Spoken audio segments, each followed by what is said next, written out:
Hello, everyone. Welcome to the self-love call. I have got quite a few close to heart things to talk about this evening, as always. And I just want to start off by saying a huge, huge thank you for being here. And also just a reminder that you are so loved. It doesn't matter where you are in your life, who you are in your life, where you want to be, you have got somebody around you, whether you know it or not, who really cares about you. And if you've been invited to watch this call by somebody that you know, maybe a friend, then just know that they really care about you as well. So my name's Rachel Waite. I live in the northeast of England and I've lived here all of my life. It's quite a big town, quite a big city. Quite an interesting mix of people live here. And growing up, I kind of didn't really know where my future was heading. A lot of people were all, I'm going to be a nurse, I'm going to be a fireman, I'm going to do this. And I was like, I'm going to be happy just being me, like, unicorns and rainbows. And then life hits. And you realize, oh my God, I need a job. I need to do something. I've got bills. And life can get so overwhelming, so overwhelming. All the dramas, all the negativity starts hitting you from things that people have done to you, things that people have said, the stresses, the frustration, the debts, the bills, everything. All of the things that feel like they are just taking over. Even the small little things that you once would have been able to deal with, they suddenly become mountains where really they might just be a molehill.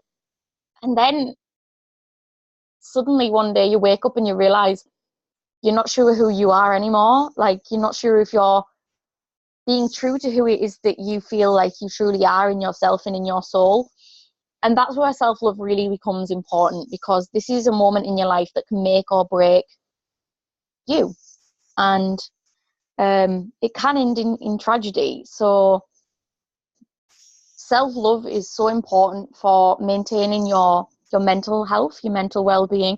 And that is something that Healthy and Empowered strives towards doing, looking at 3 pillars of health: eat, train, think. Exercise can rejuvenate your body. It can make you stronger. It can just make you smile, you know. But when I was first told this, whilst dealing with anxiety and depression after I'd been diagnosed, my cousin was like, just work out, you'll feel much better. Just, trying to help. She's loving on me, telling me, giving me advice. And I was like, what? I'm telling you, I can't even get out of bed because I just don't know where my direction is going. And you're telling me to go and exercise. So, I felt like this wasn't very helpful at all. Eat. I comfort ate, I comfort ate. I was eating so much sugar, I put on so much weight, and I ended up being even more lethargic than when I started out. I was getting headaches, and this was probably the stress. I still felt like I felt joy. Anxiety and depression isn't always doom and gloom. It's literally just the struggle between making sense of the world around you, but also trying to make sense of the emotions and thoughts going on inside of your head. It's a fear of living, but also a fear of dying, and that's the struggle. So I'd keep plodding on, keep plodding on. And then I realized it's the mental health that I needed to look after. That was the first step. And the first step can also always seem to other people like it's a small step, but actually, when you're suffering, it can be the biggest step forward that just begins your journey to the top of a mountain. And promise you, the top of that mountain, whatever it looks like to you, it has beautiful views. So cliche, but I feel like I'm not right at the top, but I swear to God, I feel like I have reached one of those false summits. If you ever climbed a mountain, you'll understand that reference. Like, you can be walking and walking and walking, and you're like, I see the top, yay! And you're like, okay, I've got this. You're feeling so drained, you're feeling so tired, and you're like, I want to give up. Like, I cry climbing up mountains. I'm like, I can't do it. And then, like, my body's like, come on, we need to sit down. And I'm like, I'm exhausted. I need water. Like, the brain starts thinking, what do I need? Like, what do I need to keep myself surviving? And you're like, I just need to rest. And then your brain says, just shut up, Rachel. You are a human being. Human beings were I don't know whether we were designed, but our body is literally a machine. Like our body, when put to its limits and when tested, look at these Olympic athletes. Look at people like Bear Grylls, who we saw speaking in Barcelona at our conference the other week, just last week. It feels so surreal. When put in extreme situations, the human body can do amazing, unbelievable things. And as long as your brain is on board with that and knows that you can do it, because sometimes you get so far down one path, there is no going back, okay? Like, I'm too far up this mountain to turn back right now. So you keep going and you get to this summit, and then you turn around, you look up, and it's like, God, there's another summit up there. Like, this was just in the way. There's always going to be something else that comes along in your life that makes you think, oh my God, I thought I'd made it, but now there's something else to deal with. And when you are mentally equipped and when you are surrounded by the correct people, that is what makes all of the difference. Because I've climbed up mountains with family members who thought they were supporting me, but really they were waving a bar of chocolate at me and saying, come on, come to the top and I'll give you this. Because they knew that my overeating habits might have been a motivator, but really that just made me inside feel like, oh, sad. That's how they see me. They see me as somebody who will be motivated to achieve something by something that is actually destroying my insides. Like, that might sound really over the top, but when you start realizing that the outside world looks at you differently to who you feel you are, that can really have a negative effect on you. So I now, in my everyday life, strive to show the outside world the person that I am on the inside, even if that's just by smiling, even if that's just by asking somebody how their day is going and actually meaning it. So I'm speaking quite metaphorically tonight. I don't know where that came from. This is very organic. This is just me speaking. But where I'm going with this is, how many times us being good people, to be honest, I could go on a long road. I don't believe there's good and there's bad. There is circumstances in life and people are people, okay? But us being kind souls who want to try and help other people, how many times have you said to somebody, how are you?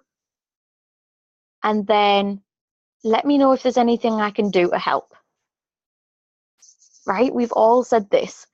And people have been surprised when I've said to them, let me know if there's anything I can do to help.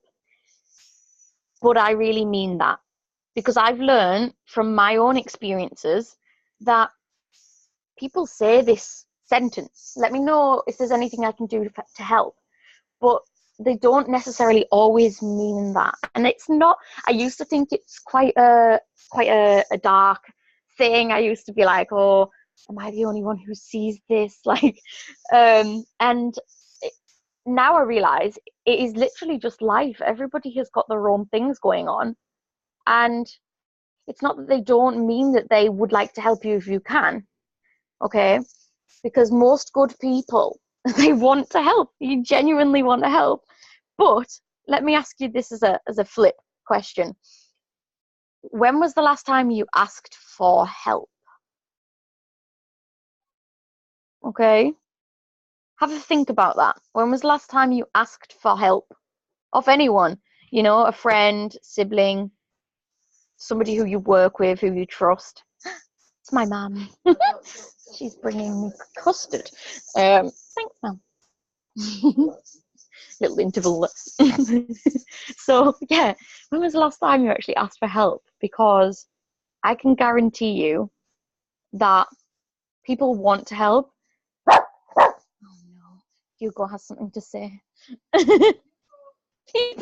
people want to help you, but we rarely actually ask for help.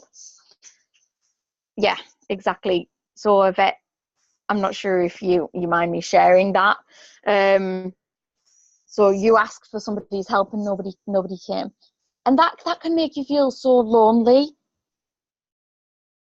I once God, this just makes me sound like I'm just sharing the woes of Rachel, but I'm trying to be relatable. I was home alone with my little sister. She's got special needs, and she started having an asthma attack. I rang everybody in the family. Everybody was busy. Everybody realised, yeah, everybody, the vets just said they hadn't realised how much pain I was in. Well, nobody, I don't know whether they didn't believe me, but everybody thought it wasn't as bad as it was. And I'm like, well, why am I ringing? Why would we reach out unless we really desperately needed to? But eventually, one of my cousins did come, and then everybody was full of apologies. But just letting my dog out. But the point is, I think we need to be more open to listening and hearing when somebody really does need that help, but also to actually look at our lives and realize when we need to ask for help, but then maybe tell them what help it is that we need. So I am ridiculous at this. This is why I'm bringing it up. I need to really work on this. So what I can have something going on and I will literally just hide from everyone. And I'm like, no, like I'm not going to deal with it. I'm fine. I don't need to tell anyone. But everyone's like, we know something's going on. Like, and that is why I love the community with Healthy and Empowered, because people sort of pick up on it. But I think sometimes when people get so lost, they feel like they can't ask for help, and that's why it's then important to see where can we actually add value in other people's lives. So for example, posting something positive, or sometimes in stories, in Facebook stories, I will literally just post the phone number for Mind UK. This call isn't always just about mental health. Tonight's theme seems to have taken that turn. But I think for tonight, if I was to set you any kind of exercise, it would be to really look at the motives behind the actions that we take, and to ask yourself, is that really who you are? Like, is that really being true to your soul? And if not, then do you really know who you are? And that's a really challenging thing to ask, like, because we change, humans change all of the time. If you sat down, I've recommended this a couple of times, if you sit down and you write who is in my life, who is adding value to my life, who is trying to bring me down in life, but then also ask, do I have a religion? Do I have a belief? Am I acting on that? Do I feel like I have a purpose? And if I do feel like I have a purpose, then am I walking towards that? Am I taking action towards that? Am I eating well? Like, what am I eating? What do you enjoy eating? I was so blown away when I wrote a list of all my favorite foods, okay? And then I was like, language. I was like, I'm self-sabotaging. My favorite foods include melon and, oh my God, I love strawberries, raspberries. I love raspberries with, like, porridge with cinnamon. All my favorite foods, yeah, they are healthy. So what am I doing? Why have I got a bowl of custard here? Right? What is going on? And I don't know whether, I think it's just it's mindless. So I guess that's this call is mindfulness, isn't it? We need to be really mindful of everything that we do in life. I used to be driving to work thinking, what am I doing? Where am I going? How did I get here? Why am I doing this? And I used to be so inspired by people who'd be like, oh yeah, I hate my job, and then I just quit. And now everything's fairies and unicorns again. And I'm like, oh wow, like I am gonna be that person. And then I realized, I am not being that person. Why was I not being that person? Because I felt like I didn't have an alternative. I felt like, oh my God, if I just quit, I mean, come on, you've got to look at it realistically. If I just quit my job, what's going to happen? I'm going to be broke. There's nothing I'm going to be able to do for myself anymore. So everybody, I mean, this is me this summer, everybody kept saying to me, you need to sort something out before you actually quit your job, Rachel. And I was just like, no. I was like, I can't take it anymore. Like, I loved the place I was working at, but I knew that I needed to make a massive, drastic, appalling change in my life to get back to who I was. And I put me first. And that is something that is very scary, because self-love to everybody else, it can seem very selfish. And I've also heard some, I've mentioned this before, some people have said that self-love, self-care is actually, it's almost perceived as like a cowardly thing. It's, you're accepting you need help, right? I grew up in this town where weakness is not an option. And I was so terrified of admitting I needed help. You know, I was so anxious that to say that I had anxiety, right? So it was a bit ironic. But I was so scared because I was scared that my dad would see me as weak, right? But he's my dad. Do you think he wants me to sit there suffering? Like, if he had some magic device, or if you put yourself in these shoes, if you had some magic device where you could look into somebody's mind that you loved, what do you think it would say? Like, what do you think they would be feeling and thinking? And how best would you want them to respond to that? So we've got to be very, very careful with our wording and with our actions as well. By that, I don't mean like actions on a bigger picture. What are your moral things? I mean things like, I hope Becca doesn't mind me mentioning this, but Barcelona was a very emotional roller coaster, and she started crying at one point, and I had no idea. I froze. Like, I literally froze. I'd been making the entire weekend so much about myself that I hadn't been majorly aware of my own words. I actually think, I can't remember what it was because I was so tired, but I even had to apologise to Becca and Jess on one occasion because of something that I had said. I think I'd snapped at them or something. And that is not me. That is not me. That is not who I wanted to be. But they know that too. But you've got to own your actions and own your responsibilities. And actually, when Becca was upset, the entire table said, "Rachel, hug her." And I was like, Jess, why did I need prompting for that? And it was literally because I was like, oh my God, she's usually the one there for me. But sometimes the one that's there for you all the time is the one that's needing the help the most, because they're there for you. Okay, so then you've got to ask yourself, am I the one who's always there for people? Okay, and if you feel like that, then that's why we have the self-love call, so that you can take some time for yourself. Like, I offer you this time. People don't know that you're not still watching this call. People don't know that this is still going on 20 minutes after this. I might just sit up here and eat my now cold custard and just take time for me. I might journal. I might get my I am cards out and do some affirmations. Affirmations are fantastic. If you have a look around my bedroom, okay, I've got, this is where I want to go.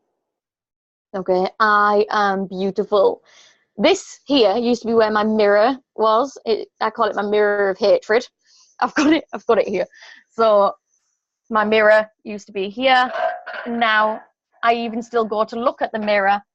And actually, it made me laugh today. I was in the toilets in Asda and I looked in the mirror and I thought, wow, I haven't seen my reflection in ages, but my skin is looking good. And it sounds crazy, but I have not seen my reflection in ages. Not because I am like saying, oh, I'm a selfless ego, blah blah blah, you know, like I am amazing, but it's just because I've stopped loathing myself. I've stopped looking in the mirror. Instead, I'm seeing these positive things, you know, and I am instead living surrounded by these little reminders, you know. I've put you on my superhero because at the end of the day, who else is going to change your life and save you if you don't do it for yourself first? We've got to stop waiting for Friday for that perfect job weekend to be there, you know. We've got to stop waiting for our knight in shining armor, and we've got to actually take the action. To this card here says, aim for the moon, and even if you miss, you'll land amongst the stars. I love that. Follow your heart, follow your dreams, aim for your dreams. Even if you don't hit your target the first time, you will land nearer to your dream and making your next aim even easier. You are the business. See, today is a good day. All right, and I don't always believe this. I mean, right now I'm actually so filled with anger as I speak to you, because I'm not even feeling it. Because somebody has hurt somebody that I love. I am so angry. I could start crying. Have you ever been so upset and angry that you feel sick? Like, but but if I hold on to that, then it's not going to hurt the person who was hurt. It's not going to hurt the culprit. It's going to hurt me. It's going to eat away at me. But I am the type of person who naturally I hold on to things. Okay, I'm like a dog. Like, I will not let go of this until it is resolved. Like, so mad. Girls, I'll talk to you afterwards. But I am like looking at the practical ways to resolve it, and yeah, we've just got to make sure that these are the things that motivate us. To be honest, you've got even in the worst situations, you've got to try and find the light. So right here, I've got to say I'm so blessed that I have the time off. I am not working. I've got my business, of course, but tomorrow I'm going to go to my sister's college, and I am going to sit in reception until they speak to me. All right. Because if I don't do that, right, I don't know what I'll do. And so I feel blessed that I have got that time freedom to be there for my family, be there for my gran who's got dementia. I can be there and create memories, not for her because she can't remember them, but for me, so that I know I've done something good. I've got that time freedom to be able to be there with my best friends if they ever need me. Like, if they need me, I would literally get in my car and I'd be there. And that's what Healthy and Empowered has given me as an opportunity. And I think that's something we all strive towards. But I'm just reading the notification. But money apparently doesn't buy you happiness. But you know what?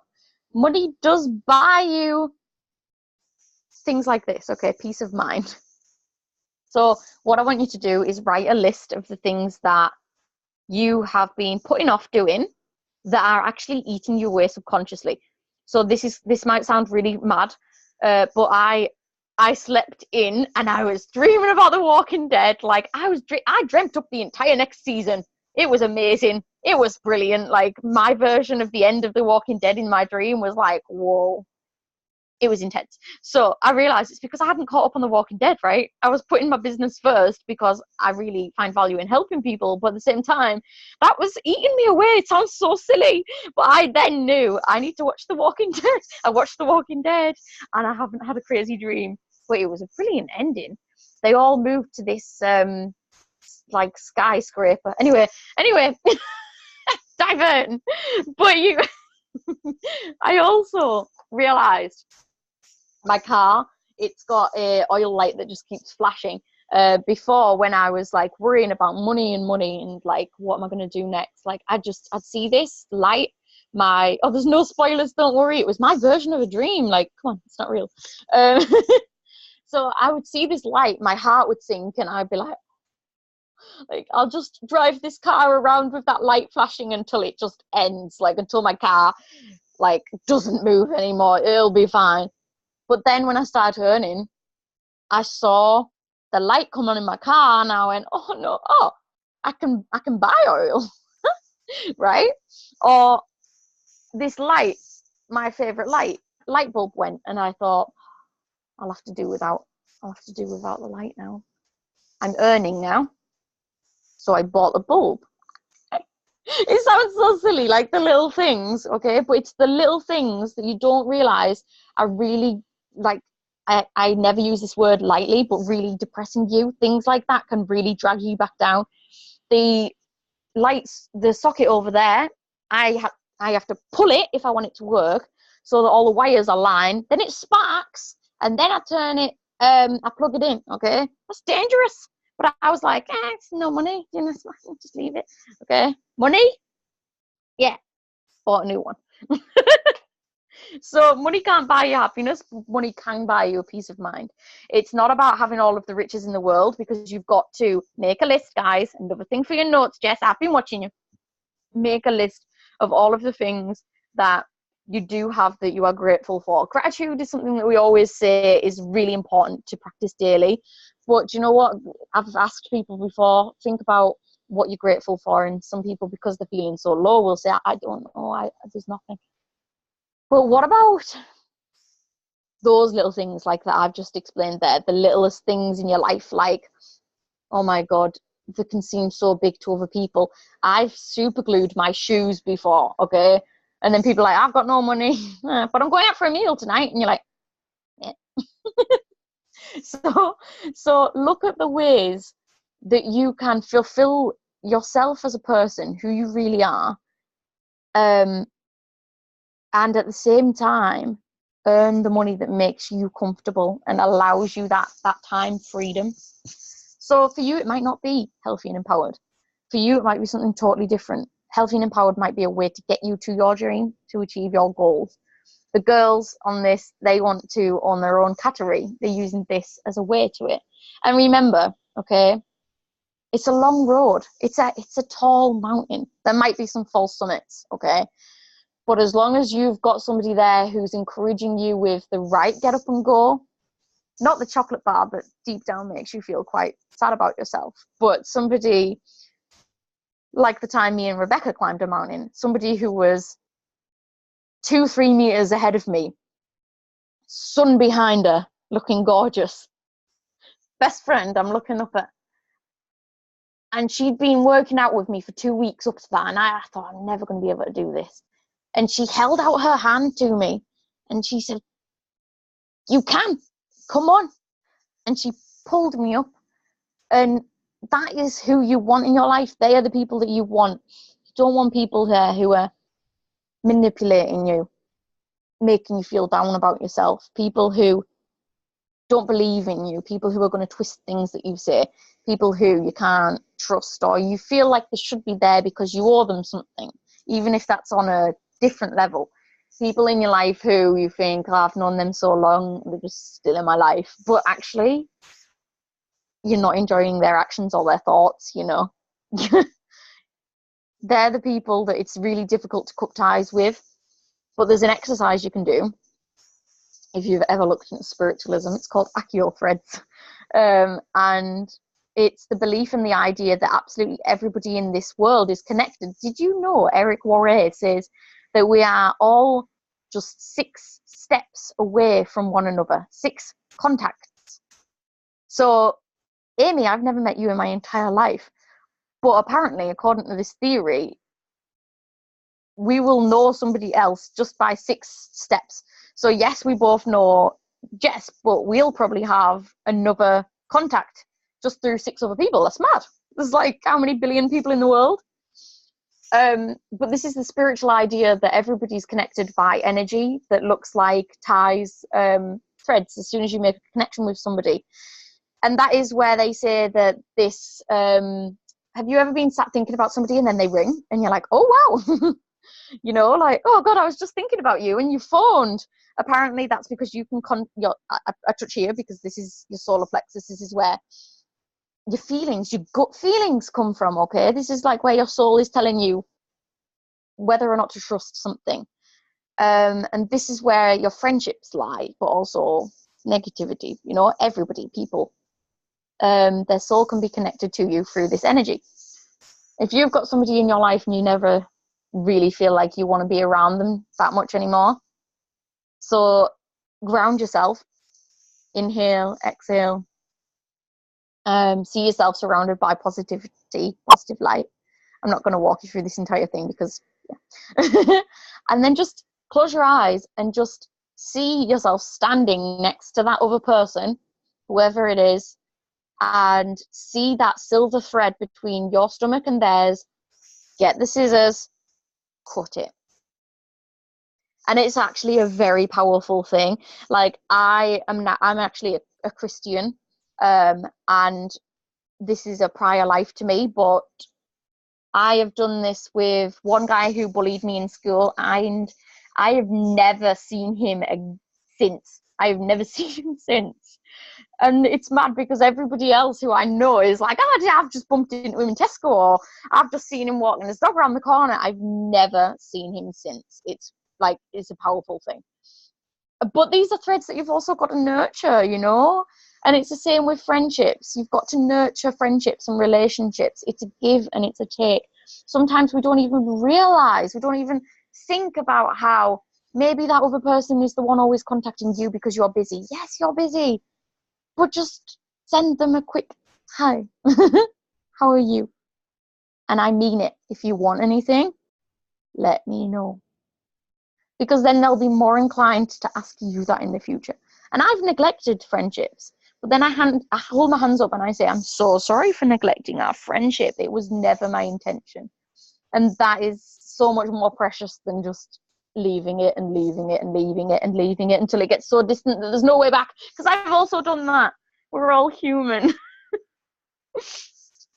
So I've set you a couple of little tasks tonight. And I don't want to keep rambling on, but this is literally another reminder that you are loved and you are cared for, and I value you. Everybody has a talent. Everybody has, everybody has something to live for, or someone to live for. Even if you're not sure what that is right now, and you don't want to pick up a pen and a paper, let me just list a couple of things, okay?